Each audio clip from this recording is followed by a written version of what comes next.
ಗುಜರಾತ್ ನಲ್ಲಿ ವಿಮಾನ ಪತನ ಆಗಿದೆ. ಭಾರತದಾದ್ಯಂತ ಇದು ಬಹಳ ದೊಡ್ಡ ಸುದ್ದಿ. ಯಾಕಂತ ಅಂದ್ರೆ ಗುಜರಾತ್ನ ಮಾಜಿ ಸಿಎಂ ಆ ವಿಮಾನದಲ್ಲಿ ಪ್ರಯಾಣ ಮಾಡ್ತಾ ಇದ್ರು ಅನ್ನುವಂತಹ ಸುದ್ದಿ ಬಂದಿದೆ. 242 ಜನ ಅಲ್ಲಿ ಪ್ರಯಾಣವನ್ನ ಮಾಡ್ತಾ ಇದ್ರು. ಸರಿಸುಮಾರು 30 ಜನರು ದುರ್ಮರಣವನ್ನ ಹೊಂದಿದ್ದಾರೆ ಎನ್ನುವಂತಹ ಮಾಹಿತಿ ಬರ್ತಾ ಇದೆ. ಈಗ ನನ್ನ ಜೊತೆ ಡಾಕ್ಟರ್ ಶಾಲಿನಿ ನಾಲ್ವಾಡ್ ಅವರು ಇದ್ದಾರೆ. ಅವರು ಏರ್ ಆಂಬ್ಯುಲೆನ್ಸ್ ಸರ್ವಿಸ್ ನ ಮುಖ್ಯಸ್ಥೆಯೂ ಆಗಿದ್ದಾರೆ. ಏನಕ್ಕೋಸ್ಕರ ಈ ರೀತಿಯ ಏರ್ ಕ್ರಾಶ್ ಆಗುತ್ತೆ, ಈ ಟೈಮ್ ಅಲ್ಲಿ ಏರ್ ಆಂಬ್ಯುಲೆನ್ಸ್ ಸರ್ವಿಸ್ ಎಷ್ಟು ಮುಖ್ಯ ಅನ್ನೋದನ್ನ ಮ್ಯಾಮ್ ನೀವೇ ತಿಳಿಸಿ. ಏರ್ಕ್ರಾಫ್ಟ್ ಒಂದು ಕ್ರಾಶ್ ಆಗಿದೆ, ಏರ್ ಇಂಡಿಯಾದ್ದು ಬೋಯಿಂಗ್ ಡ್ರೀಮ್ ಲೈನರ್ ಅಂತ ಹೇಳ್ತೀವಿ. ಇದು ಒಂದು ಈ ರೆಕಾರ್ಡ್ಸ್ ಮೂಲಕ ನಾವು ನೋಡಿದಾಗ ಇದೊಂದು 11 ವರ್ಷದ ಏರ್ಕ್ರಾಫ್ಟ್. ಅದನ್ನು ಫ್ಲೈ ಮಾಡ್ತಾ ಇದ್ದ ಕ್ಯಾಪ್ಟನ್ ಕೂಡ ಇಸ್ ವೆರಿ ಎಕ್ಸ್ಪೀರಿಯನ್ಸ್ಡ್ ಕ್ಯಾಪ್ಟನ್ ಅವರು. ಏನಕ್ಕೆ ಇದು ಕ್ರ್ಯಾಶ್ ಆಯಿತು ಅಂತ ಹೇಳೋದಕ್ಕೆ ಈಗ ತುಂಬ I think we are very premature to comment on that. ಒಂದು ಏರ್ಕ್ರಾಫ್ಟಿಗೆ ತುಂಬ ಎಲಿಮೆಂಟ್ಸ್ ಇರುತ್ತೆ, ಮೇಂಟೆನೆನ್ಸ್ ಇರ್ಬೋದು, ಟೆಕ್ನಿಕಲ್ ಇರ್ಬೋದು, ಹ್ಯೂಮನ್ ಎರರ್ ಇರ್ಬೋದು. ಕೆಲವು ಸತಿ ಇಂಥ ಕ್ರ್ಯಾಶ್ಗಳು ಯಾವುದೋ ಒಂದು ಸ್ಟಾರ್ಮಲ್ಲಿ ಸಿಕ್ಕಾಕೊಂಡು ವೆದರಿಂದ ಆಗುತ್ತೆ ಅಂತಲೂ ಹೇಳ್ಬೋದು. ಆದರೆ ಇದು ಟೇಕ್ ಆಫ್ ಆಗಿ ಕೇವಲ 5 ನಿಮಿಷದ ಒಳಗಡೆ ಇದು ಕ್ರ್ಯಾಶ್ ಆಗಿದೆ.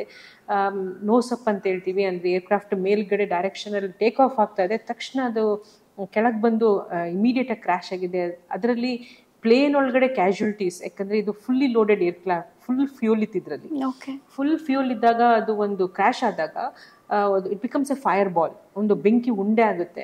ಅದರಲ್ಲಿ ಪ್ರಾಣಗಳು ಉಳಿಯೋದು ತುಂಬ ಕಷ್ಟ. ಜೊತೆಗೆ ಬಟ್ ಇದು ಬೋಯಿಂಗ್ ಹೆಂಗೆ ಡಿಸೈನ್ ಆಗಿದೆ ಅಂದರೆ ಸ್ವಲ್ಪ ಒಳಗಡೆ ಕ್ರ್ಯಾಶ್ ಆದ್ರೂ ಬೆಂಕಿಯಿಂದ ಸ್ವಲ್ಪ ಇಂಪ್ಯಾಕ್ಟ್ ಆಗೋದು ಕಡಿಮೆ ಆಗುವಂಥದ್ದಿದೆ. ಆದರೆ ಇದುವರೆಗೂ ಯಾವುದೇ ಮಾಹಿತಿ ಇಲ್ಲ, ಎಷ್ಟು ಜನ ಉಳಿದಿದ್ದಾರೆ, ಎಷ್ಟು ಜನನ ಹಾಸ್ಪಿಟ್ಲಿಗೆ ಕರ್ಕೊಂಡು ಹೋಗಿದ್ದಾರೆ, ಯಾವ್ಯಾವುದು ಎಷ್ಟು ದೇಶದವರಿದ್ರು ಅಂತ. ಈಗ ಅಂದರೆ ಲಿಸ್ಟ್ ಬಂದರೆ ಪ್ಯಾಸೆಂಜರ್ ಲಿಸ್ಟ್ ಪ್ರಕಾರ ನಮ್ಮ ಭಾರತದವರಿದ್ರು, ಬ್ರಿಟಿಷರ್ಸ್ ಇದ್ರು, ಬೇರೆ ಬೇರೆ ದೇಶದವರೆಲ್ಲ ಇದ್ರು. ಇದನ್ನ ಅವಾಯ್ಡ್ ಮಾಡೋಕ್ಕಾಗ್ತಿತ್ತಾ? ಇದಿನ್ನೂ ತುಂಬ I think it's very early to comment on that. ಅವರು ಪೈಲಟು ಮೇಡೇ ಅಂತ ಹೇಳಿದರೆ, ಅಂದರೆ ಸಿವಿಯರ್ ಎಮರ್ಜೆನ್ಸಿ ಅಂತ ಹೇಳಿದರೆ, ಅಷ್ಟೇ ಲಾಸ್ಟ್ ರೆಕಾರ್ಡಿಂಗ್ ಇರೋದು ATC ಜೊತೆಗೆ.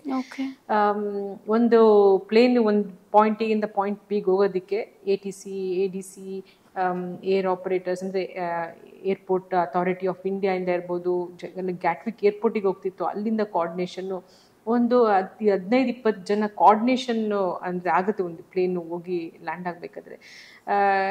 ಯಾತಕ್ಕೆ ಇದು ಟೇಕ್ ಆಫ್ ಆಗಿ ಅದು ಕ್ರ್ಯಾಶ್ ಆಗಿರೋದು ಒಂದು ಮೆಡಿಕಲ್ ಕಾಲೇಜ್ದು ಹಾಸ್ಟೆಲ್ ಮೇಲೆ. ಅಲ್ಲಿ ಸುಮಾರು ಜನ ಮೆಡಿಕಲ್ ಸ್ಟೂಡೆಂಟ್ಸ್ ಮಕ್ಕಳುಗಳು ಅಲ್ಲಿ ಮೆಸ್ಸಲ್ಲಿ ಊಟ ಮಾಡ್ತಾ ಇದ್ದ ಕ್ರ್ಯಾಶ್ ಆಗಿದೆ. ಅಲ್ಲೂ ಆನ್ ಗ್ರೌಂಡ್ ಕ್ಯಾಶುಯಾಲಿಟೀಸ್ ಕೂಡ ಸುಮಾರಿದ್ದಾರೆ, ಯಾಕಂದರೆ ಅದು ಮಧ್ಯಾಹ್ನದ ಊಟದ ಸಮಯ ಆಗಿತ್ತು. ಕಂಜೆಸ್ಟೆಡ್ ಏರಿಯಾ ಅದು. ಇಂಡಿಯಾದಲ್ಲಿ ಕಂಜೆಸ್ಟೆಡ್ ಇಲ್ದಿರೋ ಜಾಗನೇ ಇಲ್ಲ, ಎಲ್ಲ ಕಡೆ ಜನಸಂಖ್ಯೆ ಜಾಸ್ತಿ ಇರುತ್ತೆ. ಇದು ಸಿಟಿ ಒಳಗಡೆನೆ ಕ್ರ್ಯಾಶ್ ಆಗಿರೋದ್ರಿಂದ ಆನ್ ಬೋರ್ಡ್ ಕ್ಯಾಶುಯಾಲಿಟಿ ಮತ್ತು ಗ್ರೌಂಡ್ ಕ್ಯಾಶುಯಾಲಿಟಿ ಎಲ್ಲ ತುಂಬ ಇದೆ. ಇದು I think one of the worst disasters we had ever seen in a long time. ಈ ಏರ್ ಆಂಬ್ಯುಲೆನ್ಸ್ ಯಾವ ಥರ ಇದಕ್ಕೆ ಪ್ರಯೋಜನ ಆಗುತ್ತೆ, ಅಥವಾ ಇಲ್ಲಿ what is the role of air ambulance ಅಂತ ಕೇಳಿದ್ರೆ, ಅಲ್ಲಿ ಸುಮಾರು ಬೇರೆ ಬೇರೆ ಹೊರಗಿನ ದೇಶದವ್ರು ಇದ್ದಾರೆ. ನಾವು ಇಂಟರ್ನ್ಯಾಷನಲ್ SOS ಅಂತ ಒಂದು ಆರ್ಗನೈಸೇಷನ್ ಇದೆ, ಅವರು ಕೂಡ ನಮ್ಮಲ್ಲಿ ಇಮಿಡಿಯೇಟ್ ಕಾಂಟ್ಯಾಕ್ಟಲ್ಲಿದ್ದಾರೆ. ನಾವು ಡಿಸಾಸ್ಟರ್ ಒಂದು ಪ್ಲಾನಿಂಗ್ ಕೂಡ ಮಾಡಿ we are on stand by two take off any time.